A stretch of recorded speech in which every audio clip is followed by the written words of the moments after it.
Today, I just happened to be reading an interview between Bill Moyers and Joseph Campbell, the great mythologist. And one of the questions that was asked is about the our Lord's Prayer in Christian worship.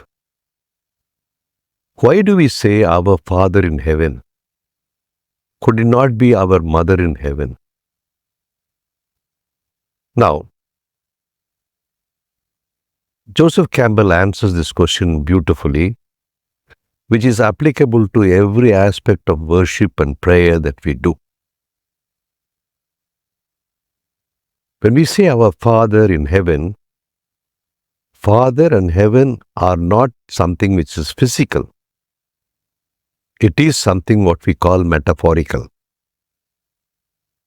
It could be mother or it could be any other object of higher status. And heaven is not a place in space-time. Heaven is a state of being at the highest level in your spirit. Now, that being said, if you look at every aspect of the story that we hear in religious text or in preaching or whatsoever in whatever religion, it is all a transference which was attempted at the time when human intelligence was at a particular level. So, most of these sacred texts were written when we were in what we call a mythological age. Mythological age extends from about 10,000 years back to about maybe about 500 BC or 2,500 years back.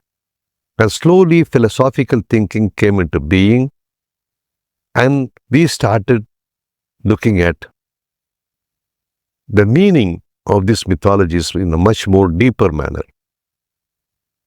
But today, with all the advancement that we have in cosmology, in science, in physics, biology, it is imperative that we start thinking about more deeper than a rational way.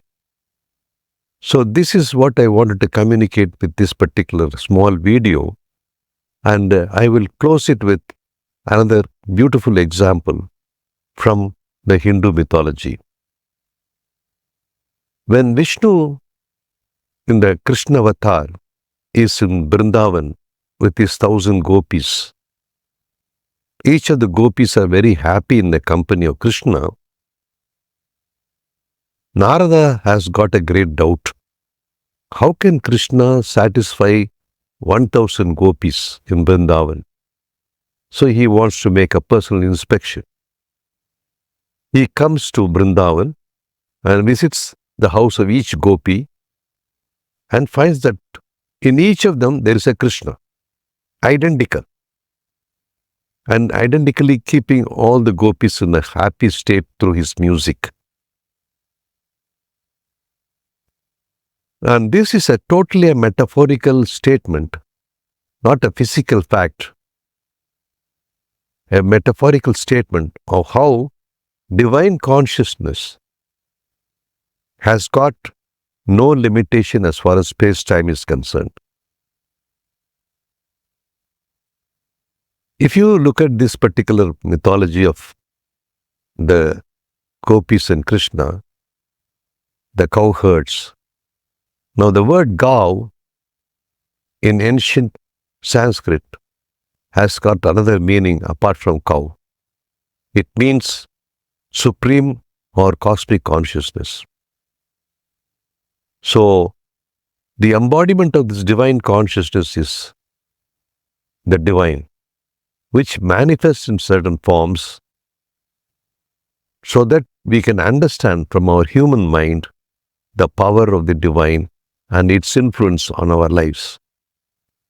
So, when we start looking at these mythologies from this particular perspective, then we start appreciating what is a deeper meaning and what it communicates to us today.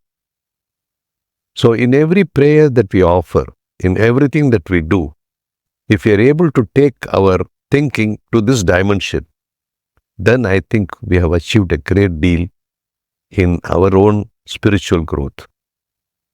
Thank you for watching and listening, and have a great life.